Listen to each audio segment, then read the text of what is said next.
Gente, bom dia. A gente está dando seguimento aqui, né? A matéria, tá? Vai começar a falar agora sobre o quinto capítulo, né? Que vai falar sobre essa questão dessas reformas religiosas ou reformas protestantes, tá? Antes da gente dar seguimento, provavelmente até o início do capítulo vai falar sobre isso, vai tratar sobre essa questão aí dessas reformas religiosas, né? Vai falar sobre o contexto da época. Eu queria lembrar vocês que o último capítulo que a gente viu falava sobre renascimento, né? Falava sobre uma mudança aí no antigo pensamento medieval, né? E uma nova proposta de pensamento, inclusive pensamentos trazendo, né, um ressurgimento, uma busca é, sobre a questão do clássico, né, do classicismo, do período helenístico lá da Grécia, né, o período greco-romano, né, essa cultura greco-romana, tá? E se vocês se lembrarem bem aí dessa cultura, vão lembrar também que tanto os romanos, né, o início dos romanos, como antes os gregos, eles tinham outras religiões, né, e tinham outro tipo de pensamento, um pensamento mais livre em relação à religiosidade, tá? E o momento que a gente vai falar de renascimento e de busca por um renascimento cultural, vamos falar também sobre essa ideia aí de religião, né? Só que em como é que eu posso dizer? Um jeito um pouco diferente, já que a gente vai ter durante esse período aqui uma religião majoritária, né? Uma religião mais forte na Europa.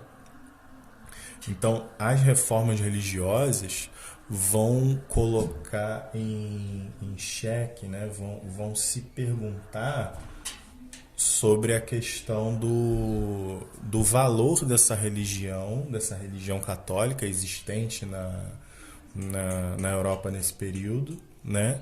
E talvez o surgimento de uma nova ideia aí, o surgimento de uma mudança de pensamento, né? Que vai se refletir numa reforma da religião, tá bom? Ó, vamos lá, falando aqui assim, ó. Durante o período moderno, muitas transformações aconteceram na Europa, né? A gente já viu isso, que é o início do Renascimento, né?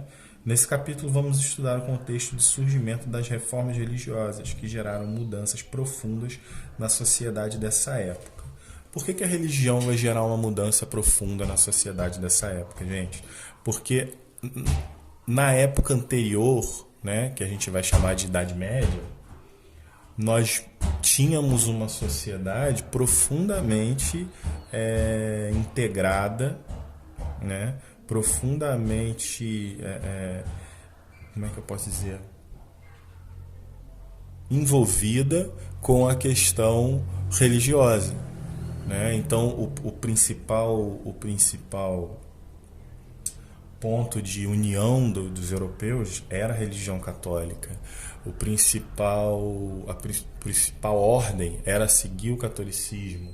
Então tudo isso gerou no povo europeu uma obediência cega, né, à religiosidade e à religião católica. Só que essa religião, ela dominava não só a esfera religiosa, mas também a esfera política, tá? Nós já conversamos sobre isso, né?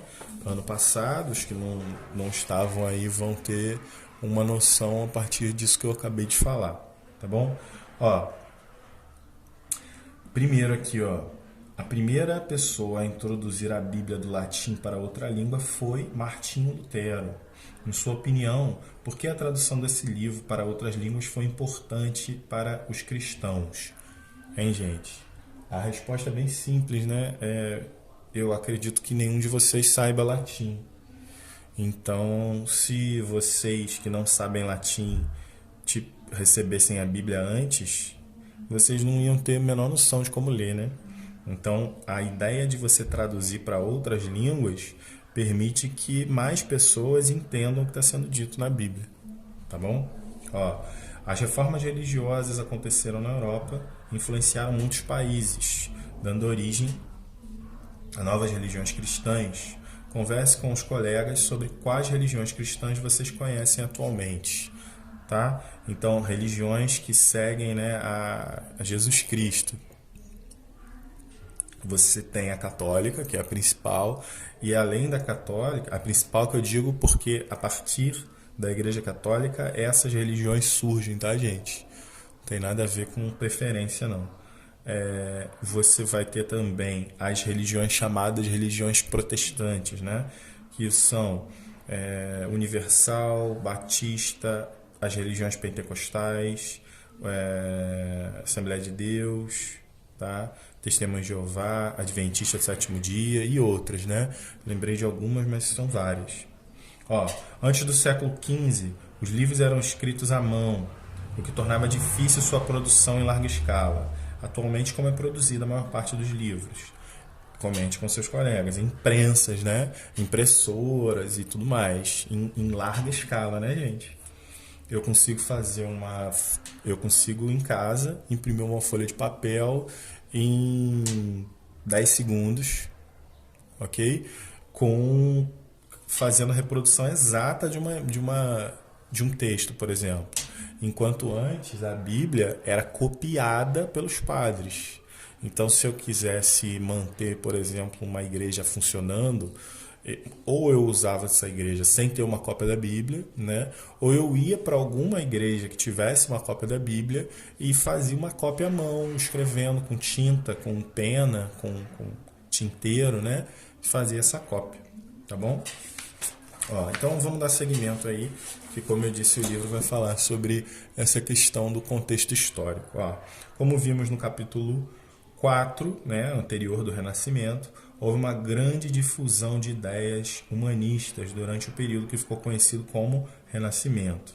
A circulação dessas ideias foi facilitada por algumas inovações técnicas, como a substituição do pergaminho pelo papel e também a invenção da prensa móvel, que contribuíram para diminuir o custo e o tempo de produção dos livros, né? Já que a gente estava falando de renascimento científico também, né? A gente começa a ver busca por inovações nessa esfera também. Essa questão do livro, da escrita, da cultura, espalhar a cultura, difundir a cultura, todos tenham acesso à cultura, e isso faz parte a Bíblia também, né? Com um volume maior de ideias e informações circulando de maneira mais rápida, houve uma aceleração no processo de transformação da sociedade europeia. Assim, muitas ideias até então consolidadas passaram a ser cada vez mais questionadas, entre elas várias relacionadas à fé e à Igreja Católica. Tá? Então passou-se a questionar se o padre, ou o bispo, ou o papa, né, realmente falavam a verdade quando falavam que eles ouviam a Deus e Deus tinha falado aquilo com eles e tudo mais. Tá? Então houve um questionamento sobre essa questão aí. Continuando, ó, a prensa móvel, né? E era esse bichão gigante aqui, ó.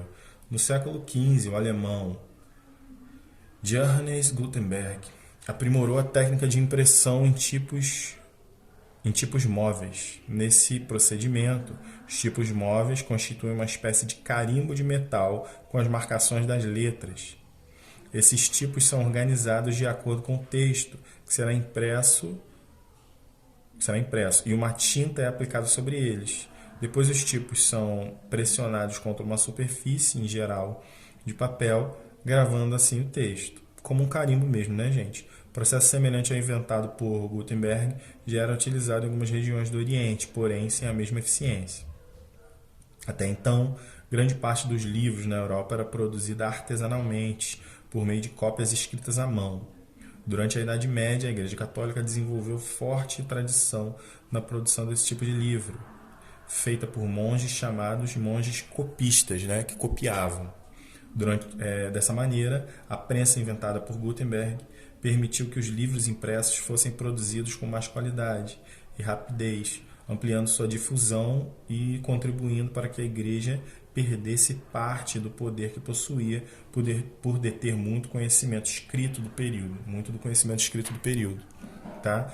Então, antes, os monges copistas faziam cópias de livros. Depois da invenção da prensa, né, desse Gutenberg, você já vai ter uma possibilidade de uma cópia muito mais rápida e uma cópia feita por quem tem a prensa. Então, isso foge um pouco da igreja, né?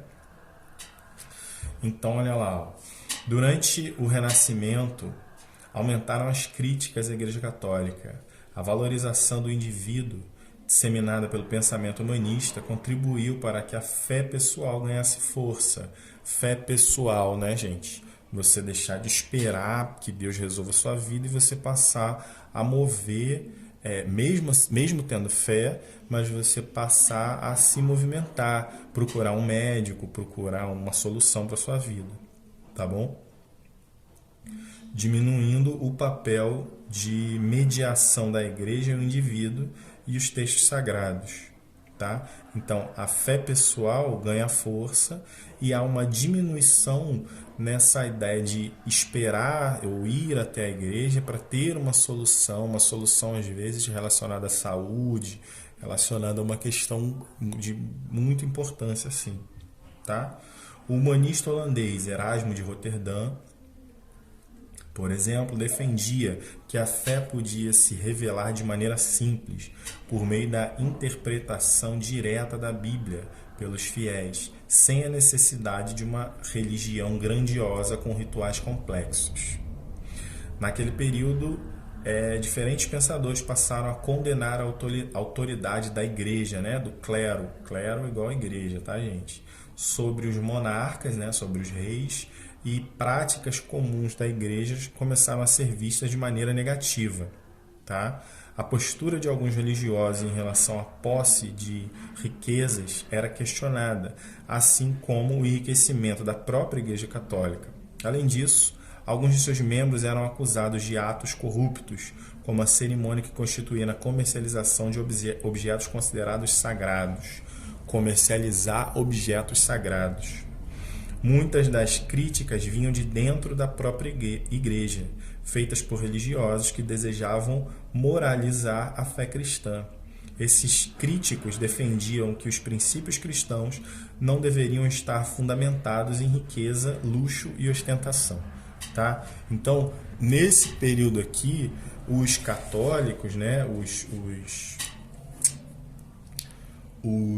padres muitas vezes vendiam o que a gente vai chamar de indulgências, tá? Indulgências, e vendiam esses objetos aí, né? Essas coisas que eram muitas vezes falsas, mas eram vendidas. Então, por exemplo, água benta podia ser vendida, pedaços de roupa que falsamente eram de santos, tá? Então, eram vendidas para a população, para que a população pudesse, a partir daquilo, receber um milagre, né? Ou estar mais próximo desse mundo religioso.